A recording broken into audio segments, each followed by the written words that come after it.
किसान आंदोलन को लेकर के उन्होंने बयान दिया और कहा कि सरकार की हठधर्मिता की वजह से गतिरोध बना हुआ है।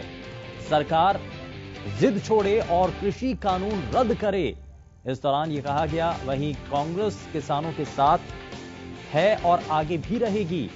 सैलजा ने कहा कि कांग्रेस किसानों के लिए लगातार प्रयासरत है। जेपी दलाल के बयान पर सैलजा ने अपनी प्रतिक्रिया दी और कहा अभय चौटाला के इस्तीफे पर भी सैलजा की तरफ से कहा गया और सरकार को घेरते हुए तमाम नेताओं को लेकर जो प्रतिक्रियाएं सामने हैं, उन्होंने कहा कि अच्छा होता सदन में रहकर किसानों की लड़ाई लड़ते। अभय चौटाला को लेकर यहां सीधे सीधे सवाल खड़ा किया गया। वहीं अजय चौटाला के बयान पर सैलजा ने वार किया और कहा कि किसानों के मामले पर अपना स्टैंड जननायक जनता पार्टी स्पष्ट करे।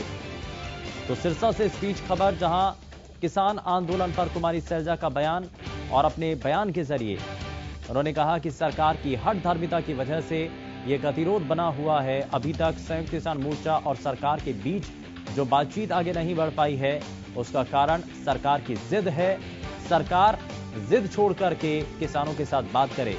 कांग्रेस किसानों के साथ है और आगे भी रहेगी। वहीं हरियाणा के कृषि मंत्री, जो कि इससे पहले तक उनके द्वारा बयान दिया गया था, उसको लेकर प्रतिक्रिया दी। वहीं अभय चौटाला, जो इंडियन नेशनल लोकदल के एकमात्र विधायक थे, उन्होंने किसानों के इस मूवमेंट का समर्थन करते हुए अपने विधायक पद का से इस्तीफा दे दिया था।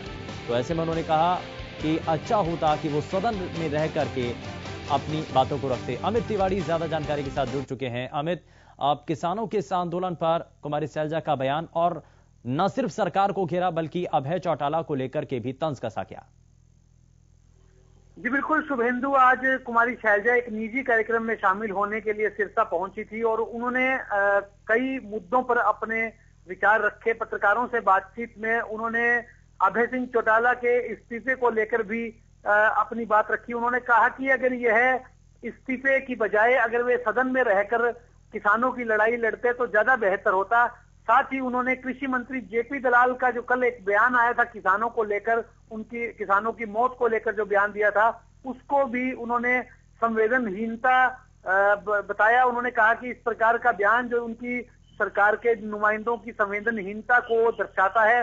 साथ ही साथ उन्होंने जेजेपी के राष्ट्रीय अध्यक्ष अजय चौटाला के बयान पर भी कहा कि जेजेपी पहले अपना यह स्टैंड स्पष्ट कर दे कि किसानों के साथ है या किसान कानूनों के खिलाफ है।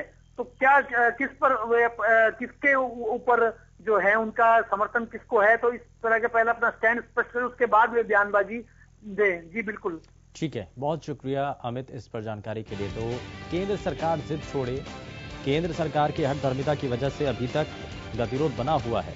बातचीत का सिलसिला आगे बढ़ना चाहिए और इसीलिए किसानों के इस आंदोलन में कांग्रेस पहले भी साथ थी, आज भी है और आगे भी रहेगी।